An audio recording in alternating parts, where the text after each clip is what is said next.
Baik, selamat malam. Kami dari kelompok 8. Di sini kami akan membahas tentang suatu topik yaitu polusi yang menjadi kekhawatiran kita bersama. Sebelumnya, perkenalkan anggota kelompok kami. Yang pertama adalah saya, Melania Diu dengan NIM 4311 422033 dan rekan saya. Saya Francisca Vista Mardanianti dengan NIM 4101 422157. Saya Elizabeth Faren Widiani Tias dengan NIM 4101 422103.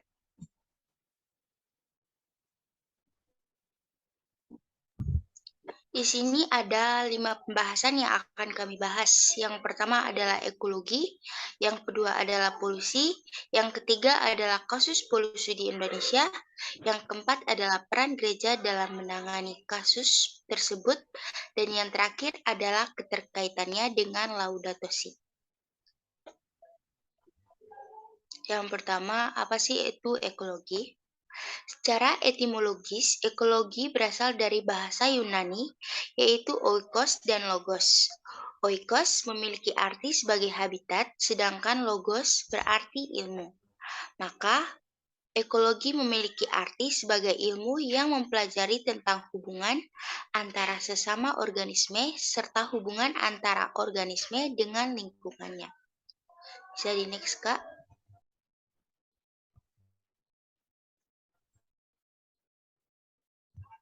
Ruang lingkup ekologi sendiri.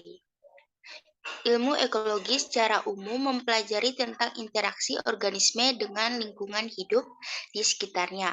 Ruang lingkup ekologi pada dasarnya terbatas pada beberapa hal seperti misalnya individu, populasi, komunitas, ekosistem, dan biosfer. Yang selanjutnya adalah manfaat ekologi. Yang pertama, mengenal perilaku makhluk hidup. Yang kedua, mengenal keanekaragaman hayati. Yang ketiga, mengetahui peran manusia terhadap lingkungan. Yang keempat, pemetaan konsumsi pangan.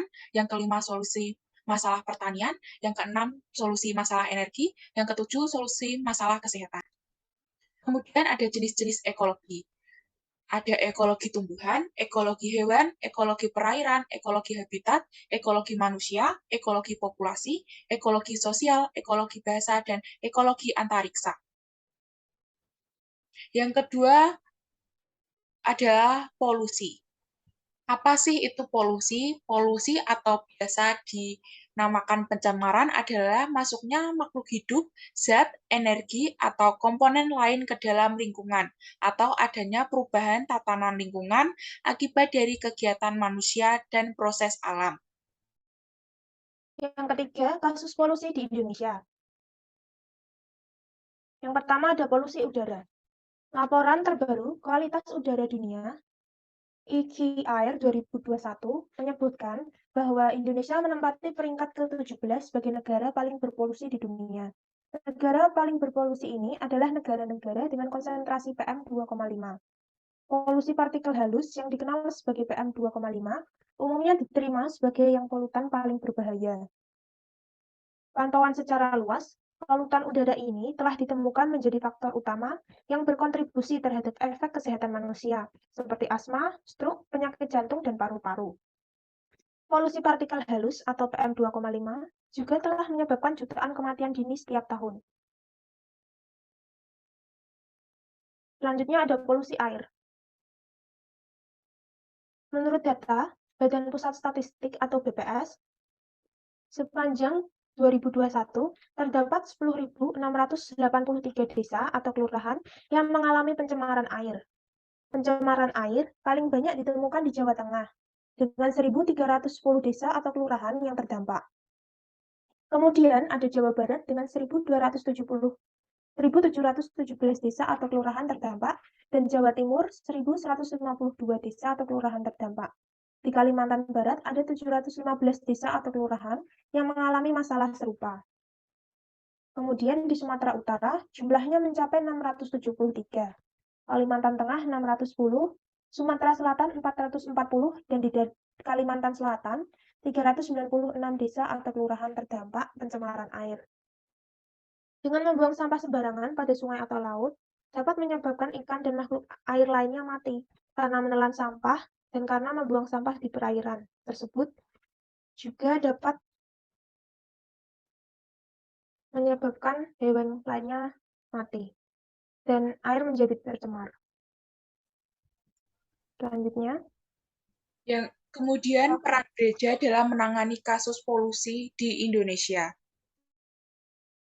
Yang pertama ini ada peduli lingkungan Jemaat Gereja Santo Petrus Tanam Pohon Cabai. Kegiatan kepedulian lingkungan ini dilaksanakan pada hari Senin 14 Agustus 2019 di Gereja Santo Petrus Kota Pekalongan. Ketua Paroki Gereja Santo Petrus Kota Pekalongan, Romo Martinus Ngarlan menuturkan program ini mengacu pada seruan Paus Fransiskus di Vatikan yang prihatin akan terancamnya lingkungan hidup karena iklim yang tidak menentu. Paus mengajak umat untuk cinta lingkungan, antara lain dengan menanam tanaman di lingkungan sekitar kita, terangnya. Kemudian yang kedua ini ada Gereja dan Pemuda TTU menginisiasi penanaman 15.000 anakan pohon di Mutis. Kegiatan penghijauan ini dilaksanakan pada Selasa 11 Januari 2022. Penanaman ini mengambil tema pelestarian lingkungan dan bukan penghijauan seperti biasanya. selanjutnya gambar ketiga yaitu ada aksi jemaat gereja di Jakarta Timur, tanam 600 pohon untuk tekan polusi udara. Ratusan jemaat gereja Katolik Rumah Kudus Rawamangun yang tergabung dalam Paroki Rawamangun bersama masyarakat sekitar menggelar aksi penanaman pohon. Penanaman pohon penyerap polusi ini dilakukan di Balai Pustaka Baru, Rawamangun, Jakarta Timur, pada Sabtu 12 Oktober 2019, dengan tema yang bagus, semakin beriman, semakin terbuka. Artinya, kita harus semakin bisa terlibat dalam segala permasalahan permasyarakatan, termasuk dalam lingkungan hidup.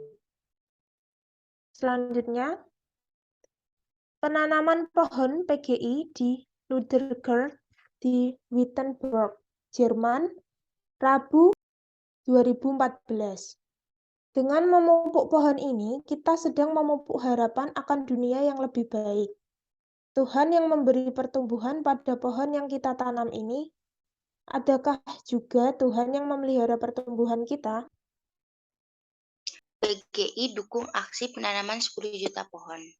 Persekutuan Gereja-Gereja di Indonesia atau PGI turut mendukung kegiatan launching aksi nyata Gerakan Nasional Revolusi Mental melalui penanaman 10 juta pohon di 34 provinsi dengan melakukan penanaman pohon di halaman gedung Geraha Oikumene Jakarta pada Selasa 25 Mei 2022.